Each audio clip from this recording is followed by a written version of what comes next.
pananaliksik, natutunan kong maging mas mapanuri at maging handang harapin ang mga hamon ng buhay.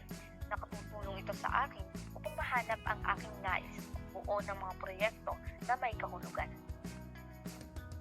Ang pananaliksik ay makikita sa iba't ibang aspeto ng buhay, sa edukasyon, kalusugan, teknolohiya at agrikultura.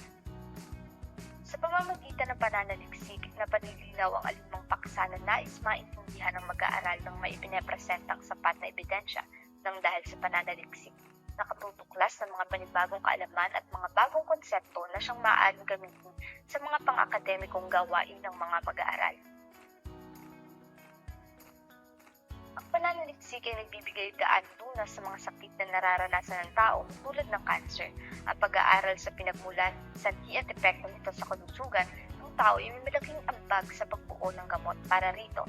Isa pang magandang halimbawa ay ang pagtuklas ng bakuna para sa COVID-19.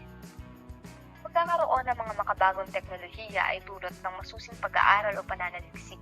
Akangaaring mapadali ang mga gawain sa araw-araw at naging tulay sa pananaliksik ng mga alternatibong paraan at pagtuklas ng mga kagamitan.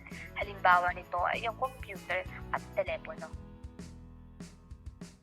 Ang pangunahing salik ng pananaliksik sa agrikultura ay upang matugunan ang mga pangangailangan sa nutrisyon, kakibat ang mabilis na pagtaas ng populasyon upang matiyak ang seguridad sa pagkain at napayayabong ang mga pamamaraan sa pagsasaka.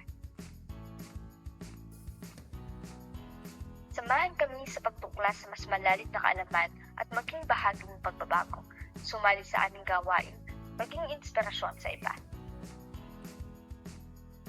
Kaya naman, mga kaibigan, huwag nating baliwalain ang kahalagahan ng pananaliksik. Ito ay hindi lamang para sa paaralan, ito ay para sa ating kinabukasan.